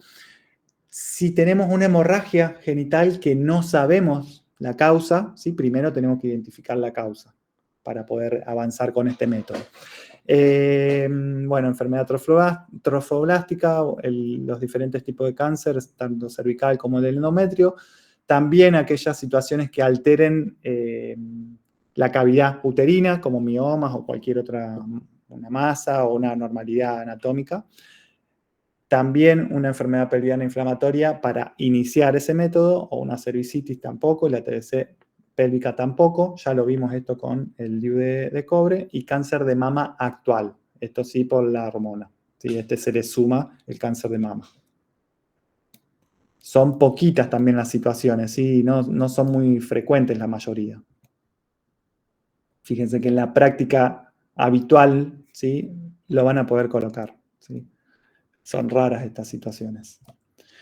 Efectos secundarios, entonces dijimos que también altera el sangrado menstrual, pero en menos, ¿sí? Generalmente son más leves, de menos días de duración, e incluso puede hacer, es lo más frecuente, que a los 2 años de uso haya amenorrea, ¿sí? Es decir, que no haya sangrado. Y esto es importante decirlo, ¿sí? Porque hay personas que necesitan menstruar para estar tranquilas. Entonces, tal vez, bueno, la persona evaluará si es el método adecuado, si quiere ese método, sabiendo que se expone a que haya una amenorrea. Y que esa amenorrea no es mala y no le va a pasar nada, ¿sí? Pero hay que calmar las ansiedades. Y también entender que, bueno, a los 3 a 6 meses generalmente se regularizan esos cambios en el sangrado. También puede dar una leve tensión mamaria, sobre todo en los primeros 6 meses, cambios en el humor, retención de líquido, acné. La verdad que son muy raros estos efectos adversos, pero hay que tenerlos en cuenta. Y pueden aparecer quistes foliculares ováricos sin mayores problemas, que no suelen ser asintomáticos. Pero tal vez lo podemos encontrar en una ecografía, por otra cosa, y pensar que puede ser por el SIU, si lo tiene colocado. Bien, vamos a ver la colocación. Mirena insertion. Este está, sí, está subtitulado, así que vamos a examinar. Dijimos que tenemos que hacer un examen físico, tanto para el DIU como el SIU. Descartar cualquier contraindicación y para excluir embarazo. También vamos a introducir un espéculo, vamos a limpiar el cuello del útero. Vamos a tomar el labio anterior, suponiendo que estamos ante una persona con un útero en anteversoflexión. Si no, tomamos el labio posterior. Vamos a traccionar levemente hacia nosotros para rectificar el canal.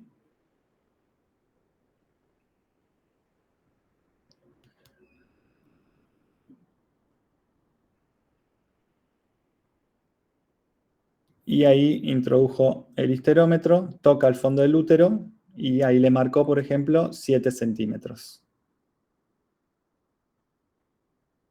Acá plantea que a veces penetrar y atravesar el canal es dificultoso y se pueden utilizar dilatadores. La verdad que la mayoría de las veces se puede usar el histerómetro sin mayores problemas.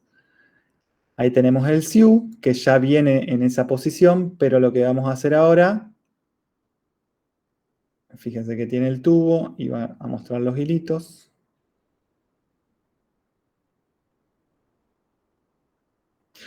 Eso les iba a decir, que hay varios sistemas. Yo les voy a mostrar los dos sistemas. Ese es el sistema más automático por ahí y que es fácil de usar también, pero fíjense lo que hace. Antes de colocarlo, desliza hacia adelante. Entonces lo que hizo fue introducir los brazos del SIU adentro de la cánula. ¿Sí? Ese fue el primer paso, deslizar hacia arriba. Así se lo pone en 7. Bueno, supongo que en 7 porque fue lo que midió. Ahí está. Acorde a lo que registró con el histerómetro, 7 centímetros. Entonces ahí va a colocarlo. Fíjense que no llega hasta el tope, ¿sí? Del límite azul, de los 7 que midió, ¿sí? Sino que llega un poco antes. ¿Por qué? Porque ahora lo que va a hacer es liberar los brazos del SIU. ¿Sí? Ahí tracciona hacia abajo y se liberaron los brazos. Y ahora sí lo que va a hacer es introducir hasta el fondo haciendo tope. Tope con el azul que ustedes midieron, 7 centímetros. Bueno, ahí llegó hasta el tope. Y esta es la forma de colocarlo con ese sistema. Una vez que retira el sistema, quedan los hilitos y cortamos los hilitos a 2 a 3 centímetros.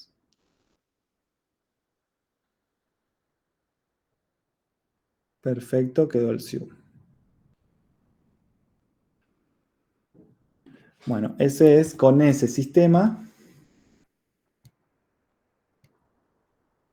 Y este es con otro de los sistemas que es más manual, digamos.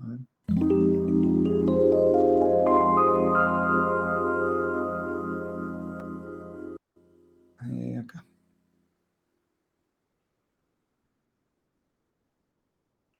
Coloca el espéculo también.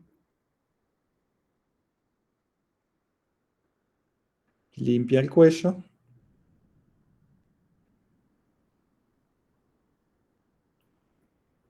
Toma con el epoxi, la pinza epoxi, tracciona. Fíjense cómo se rectifica bien el canal del útero. Si hacemos ese paso, digamos, es muy difícil y raro que podamos lesionar el útero, ¿sí? Ahí colocó el histerómetro, midió. También midió 7 más o menos. Bueno, no mostró lo que yo quería mostrar, no era este el video. Pero yo se los voy a compartir, porque lo que hizo en este, que no tiene un sistema de colocación, es cómo hizo para introducir los brazos, ¿sí? Los brazos del SIU adentro del tipo cánula, ¿no? Traccionando los hilitos del SIU, ¿sí? Antes de colocarlo y antes de ajustar la histerometría, tracciona los hilitos que sobresalen por debajo, ¿sí? Los tracciona, entonces lo que hace el SIU, los brazos del SIU, es colocarse adentro de la canulita, ¿sí? Y para colocarlo hace lo mismo. Antes de llegar al valor de la histerometría que realizó, ¿sí? Va a empujar con el émbolo el SIU para que libere los bracitos y después sí introduce hasta el fondo, hasta el límite de la esterometría. Pero bueno, esto tal vez va a ser más fácil de explicar en la parte práctica cuando tengamos las cosas en la mano, ¿sí? Lo podamos ver bien. Pero bueno, no quería dejar de compartirlo. Yo voy a agregarle otros videos porque no era este el que les quería mostrar, ¿sí? Pero cuando les compartamos el Power van a estar todos los videos. Bien. También tengamos en cuenta que estos métodos, dijimos, los podemos usar dentro de lo que es la estrategia AIPEO, de anticoncepción inmediata post-evento obstétrico, que algo habíamos hablado ya el encuentro pasado, que es consiste, ¿no?, en brindar un método anticonceptivo inmediatamente después del parto o ya sea una cesárea o un aborto. Y sobre todo en esta estrategia vamos a priorizar lo que son los métodos de larga duración, ¿sí? Por todos los efectos positivos que dijimos que tienen. Por todos esos efectos está demostrado que estos métodos disminuyen la mortalidad materna e infantil, ¿sí? Entonces, como estrategia tenemos que poder realizar acciones, ¿sí?, concretas para mejorar el acceso a estos métodos. Incluso es un excelente método y que no interfiere en lo que es la instauración de la lactancia. Sí, Lorena.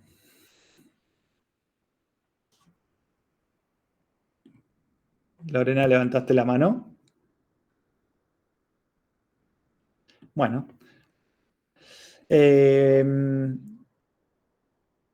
Dijimos no interfiere en la lactancia.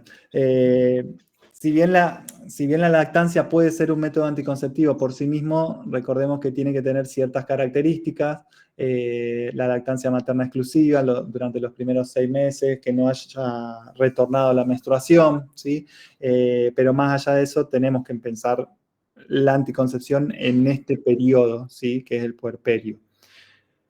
Y se puede ya sea hacer una anticoncepción quirúrgica, como colocar un DIU, un SIU, un implante subdérmico.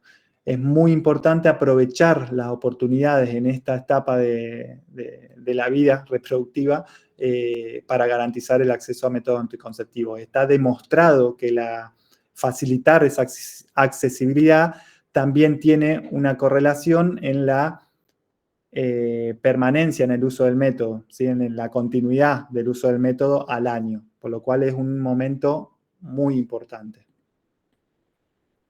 Esto no lo vamos a ver, esto tampoco. Bueno, no, sí, ahí eso, el recuadro del medio, la importancia de sumar a todas las personas que intervienen, ¿sí?, incluso en la atención del neonato, en todos los procesos perinatales, diría, ¿sí?, para fortalecer estas estrategias, ¿sí? No tiene que haber alguien que se ocupa, no, en realidad todos deben manejar la anticoncepción y poder garantizarla. Es responsabilidad de la institución y de los equipos, y sobre todo de la red también, ¿no? Bueno, y eso es la consejería específica en el periparto, pero bueno, ya lo dimos el encuentro pasado. Y ahí sí, este videito, si bien no es algo que la mayoría va a hacer, pero les dejo y les comparto el video, que tiene que ver con la colocación posparto, ¿sí? La colocación posparto del DIU o SIU, que se realiza de manera diferente porque estamos frente a una anatomía diferente y vamos a hacer un seguimiento también más cercano. ¿Por qué? Porque con el correr de los días y después del posparto, el cuerpo va a ir volviendo o va a ir retornando el tamaño del útero hacia el estado pregravídico. Y eso puede hacer que el DIU o el SIU se corran, se desplacen o incluso se expulsen, ¿sí? No por eso vamos a dejar de colocarlo, ¿sí?, sino que saber que puede ocurrir una expulsión y que habrá que hacer un seguimiento más cercano, ¿sí? Pero mucho peor mucho peor y mucho más grave el riesgo de que haya un embarazo no intencional en el puerperio, digamos, porque no colocamos un método anticonceptivo, ¿sí? Pero bueno, después eso lo pueden ver bien al video, pero bueno, les muestra cómo es la técnica, entendiendo que el tamaño del útero en estas situaciones está aumentado. Posaborto también se puede colocar un DIU y un SIU, va a depender de las semanas de gestación, ¿sí? de las cuales estamos hablando, para también tener un seguimiento más cercano o no. Por ejemplo, si hablamos de un aborto menor a 12 semanas, la verdad que es similares los controles, ¿sí? que si lo colocáramos en otra situación, porque el útero no está aumentado mucho de tamaño, ¿sí? No va a haber ninguna consideración particular en relación al seguimiento del DIU o SIU en un posaborto de menos de 12 semanas. ¿Sí? Pero bueno, esas son cuestiones más específicas. Bien. No, bueno, y eso se los dejo, pero también estaba en la clase pasada, que tiene que ver con todos los métodos y cuándo estarían indicados en relación al tiempo, cuándo los debemos colocar. Esto ya lo nombré recién. Y nada, de eso les dejo cómo hacer los cambios, ¿sí? de entre métodos anticonceptivos. Pero eso lo dejo para que les quede, digamos, de acceso rápido solamente. Bien. Quisiera escuchar si tienen alguna duda, alguna pregunta, algo que no quedó claro, algo que quieran compartirnos.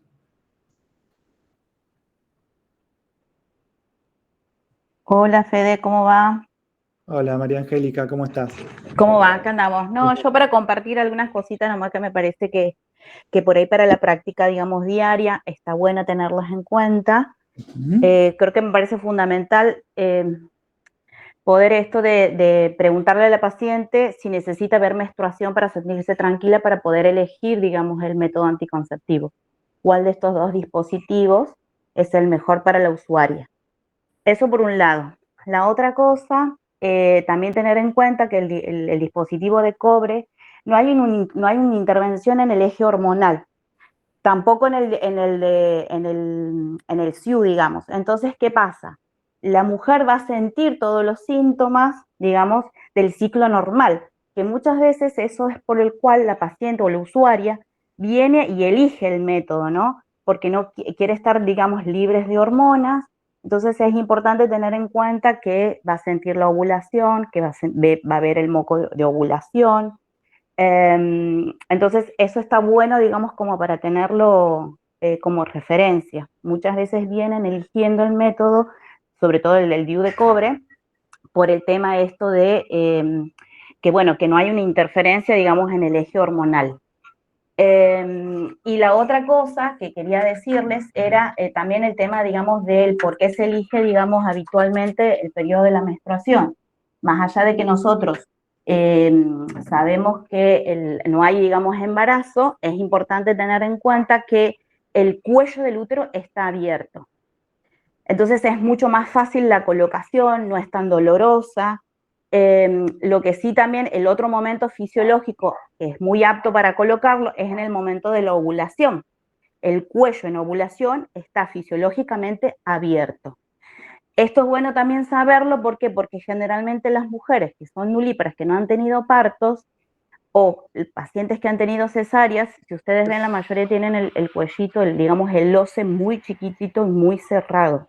Entonces, las maniobras que nosotros tenemos que hacer para colocar e insertar ya el histerómetro, a veces eso genera dolor, y al generar ese dolor y la presión que nosotros tenemos que ejercer sobre el orificio para poderlo abrir, forzar, digamos, eso, puede generar espasmos. Entonces, lejos de poder abrirlo, lo vamos a terminar cerrando más al cuello. Entonces es más difícil poder colocarlo, tenemos que hacer más fuerza y corremos el riesgo, si no somos unas personas entrenadas, digamos, en colocar este tipo de dispositivos, podemos generar perforación.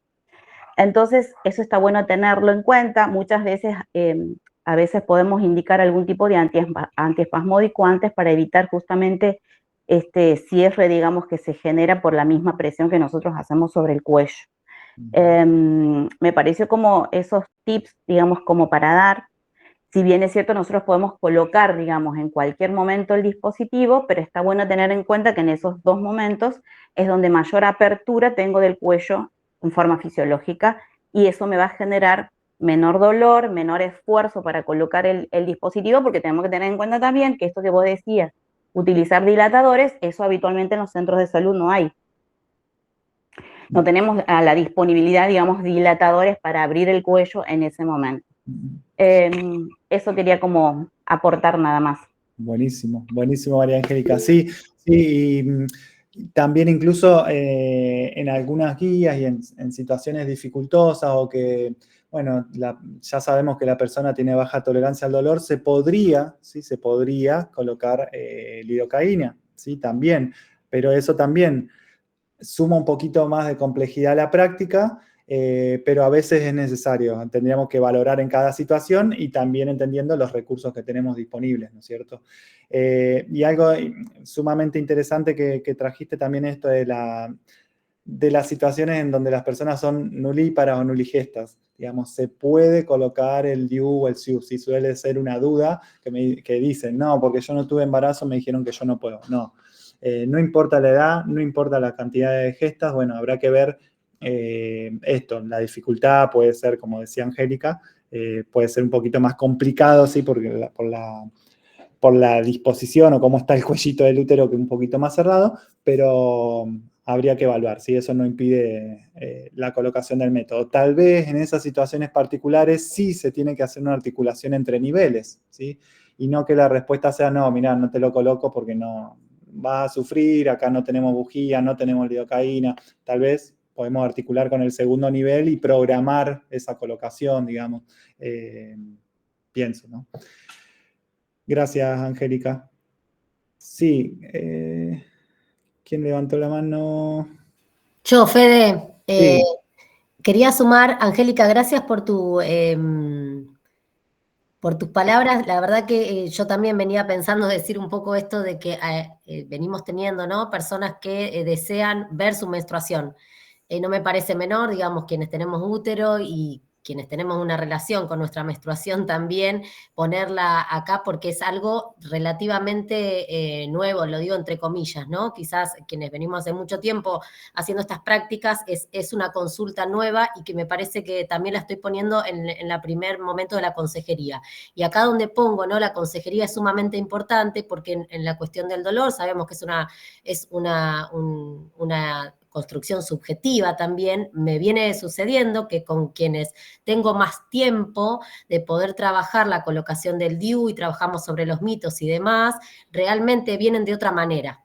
Entonces, la posibilidad de colocar un DIU fuera de estos 2 momentos, que está bueno también tenerlos en cuenta, Angélica, y estoy de acuerdo, obvio, porque vemos, ¿no es cierto? Cuando hacemos un PAP, vemos el momento de la ovulación, vemos que está abierto, no perder la oportunidad de la colocación, que quizás en otro momento la perdemos, digamos, a la persona, la situación, digamos, de poder explicarles, contenerlas y quizás pensar en un analgésico o antiinflamatorio previo, predispone de otra manera. Realmente yo veo, ¿no? Que vienen... coloco muchos DIU post-aborto, inducido con medicamentos, y realmente el deseo de no volver a pasar por esto y el acompañar y la consejería hace que la práctica no sea dolorosa.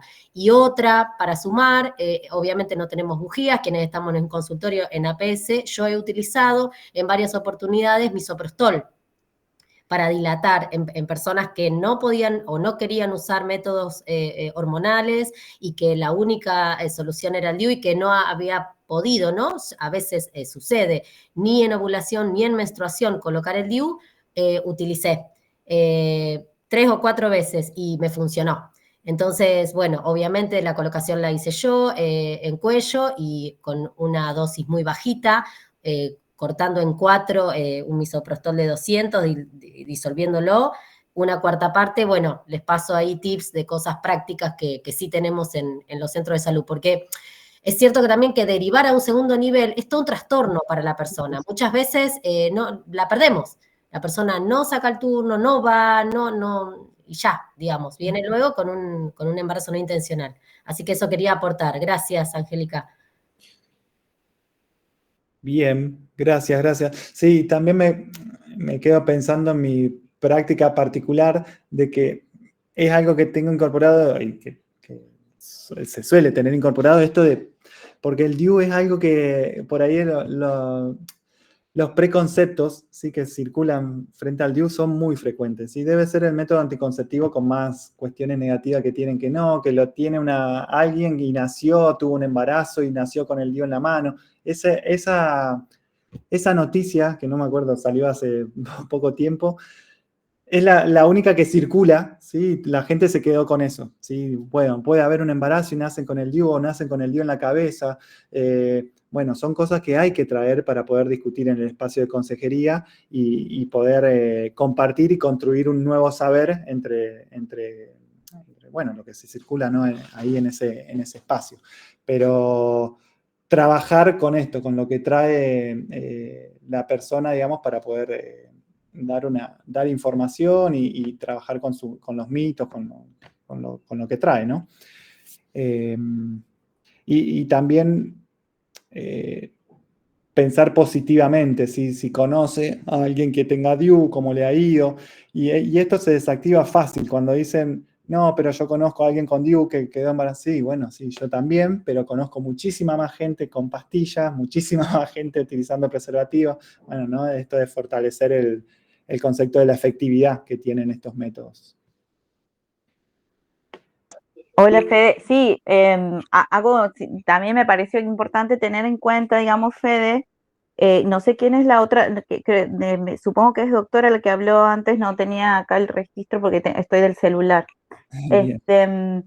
La otra cosa que también es importante a veces generar, digamos, el ambiente que vamos a colocar, en el momento que vamos a colocar el dispositivo. Creo que eso también habla un montón, digamos, de nosotros como profesionales que estemos atentos, digamos, a generar un ambiente en donde la paciente se pueda relajar, estar cómoda, tener en cuenta de cerrar la puerta. Si bien cierto, son cosas que parecen una boludez, pero en lo cotidiano, que nosotros que trabajamos en los centros de salud, sabemos que muchas veces si hay muchos chicos por ahí abren las puertas sin querer, tocan, entonces todas esas cosas generan distracción, tensión en la paciente. Entonces tomarnos el trabajo de cerrar la puerta, explicar, sabemos que también a veces ayuda a colocar, yo generalmente pongo, cuando estoy en el consultorio pongo alguna música tranquila, como para poder hacer la práctica, poder distender, a lo mejor poner algún aroma, qué sé yo, son cosas que van contribuyendo, digamos, al momento de la colocación, y eso nos permite tener una paciente más relajada, más fácil, sin tanto dolor. Entonces me parece que eso también a veces podernos tomar ese tiempito o ese momentito, digamos, como para generar el ambiente en donde la paciente se pueda sentir, digamos, tranquila, ¿no? Eso también me parece como importante traerlo, digamos, a la colación. Sí, excelente, Angélica, sí. Sin dudas, por ahí nos quedamos con la práctica concreta, digamos, y sí nos olvidamos que en realidad es un derecho también, más allá de que se sienta cómodo, que facilite la colocación también, no perdamos de vista eso, ¿no? El enfoque de derecho que decíamos hoy de los espacios de consejería y sobre todo esta práctica, bueno, que hay un nivel de exposición importante, ¿no? Y sumo a lo que decía Angélica también otra práctica de si se puede disponer de algo para tapar el cuerpo, ¿sí? Porque generalmente en la mayoría de los lugares no tenemos nada y la paciente está desnuda por completo, así. Entonces esas son también prácticas que, como bien dice Angélica, y gracias por traerlo, es muy importante y debemos hacerlo. Sí.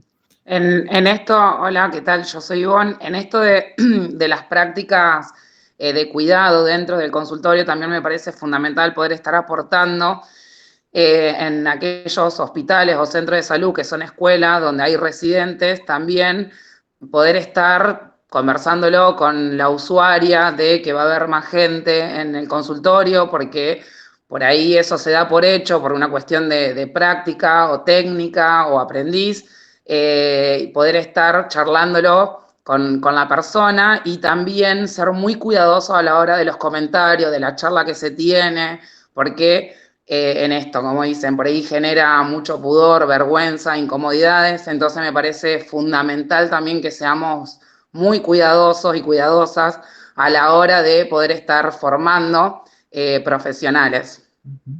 Sí, tal cual. Incluso más allá de preguntarlo y avisar, tener el consentimiento real, digamos, ¿sí? Porque a veces lo informamos nomás. Mirá que va a haber, no, buscar el consentimiento y si la persona no quiere que haya nadie, que no haya nadie, digamos, es su derecho. Y en relación, si hay personas también, algo muy frecuente, es el manejo de los celulares en las consultas, ¿sí? Porque no le vas a sacar una foto, pero que estés manejando un celular cuando una persona está con los genitales al aire, digamos, y bueno, es muy incómodo para esa persona y hay una situación ahí de poder que capaz que no dice nada la persona, ¿sí? Pero evitar por completo en esa consulta, como en cualquiera, no deberíamos estar manejando el celular, ¿no es cierto? Sí, Cele. No, para sumar que estamos hablando de, yo sigo insistiendo que es uno de los mejores métodos anticonceptivos, es el que más sugiero, pero poder entender por qué tiene tanto mito y por qué las mujeres han vivido situaciones de muy violentas. Y, o sea, hacernos cargo que la profesión médica, ¿sí? Durante muchos años, esperemos que quienes estamos acá tenemos otra mirada y otras formas y otras maneras, han vivido y hecho vivir, digamos, situaciones muy horribles a las mujeres, ¿no? No explicando nada, poniéndolas arriba de una camilla sin decirles ni siquiera que le van a colocar un espéculo. Entonces, tiene un porqué, digo, y reconocer el porqué esta mala fama, ¿no? O mujeres que durante muchos años no volvieron a hacerse un Papa Nicolau porque vivieron una situación de violencia, de abuso, ¿no? Y de vejaciones en cuanto a su cuerpo, porque escuchamos cosas muy tremendas. Entonces, esto que dice Angélica y la otra compañera, que no recuerdo el nombre, digo, de pensar, de pedir permiso. Yo también soy tutora, tengo PFO y tengo a cargo, y si primero pregunto, el ambiente, el lugar, hacen a la práctica. Entonces, no perder de vista, digamos, y no deshumanizarnos, porque si no hacemos las cosas como en serie. Y ahí caemos en el error y ahí caemos, yo estoy convencida de que el mito del DIU tiene que ver con estas cosas y con la falta de consejería, la falta de explicación, de tomarnos el tiempo y de poder escuchar a las personas. Entonces, me parece que tiene, más allá de lo técnico, que se gana, porque, bueno, se gana, es lo menor en todo esto. Así que me parecía sumarlo y ponerlo ahí fundamentalmente en la consejería, ¿no? Bien, bien, muchas gracias. Bien. Podríamos ir cerrando, digamos, para respetar el horario, pero antes quería decirle dos cosas. Una es que vamos a estar profundizando estas cosas en la parte práctica, ¿sí? Que, bueno, dependiendo cada lugar van a ser en fechas diferentes, pero sí invitarles también y que puedan transmitirle a sus equipos y al resto por ahí de equipos que no hayan podido participar hoy, que va la tercera capacitación virtual, ya hay fecha, el miércoles 25 de septiembre, o sea, en 2 semanas, también en este horario, de 10 a 12, ¿sí? Así que para que lo sepan y ya la puedan ir agendando y compartiendo, ¿sí? Y bueno, todos los otros presenciales estén atentos también con sus equipos porque se les va informando, digamos, cuando coordinamos las visitas, ¿sí? Los espacios presenciales. Y cualquier cosa quedamos a disposición, tanto la dirección, sí, ya te doy la palabra, tanto la dirección como yo, bueno, quedamos a disposición para cualquier cuestión que haya quedado pendiente. Y vamos a reforzar esto también de la socialización de los materiales. Sí, había levantado la mano. No tengo la lista presente acá. Bien, ahí están preguntando por el tema de la asistencia. No sé, el resto del equipo, sí. Y no sé si alguien más había levantado la mano porque no puedo ver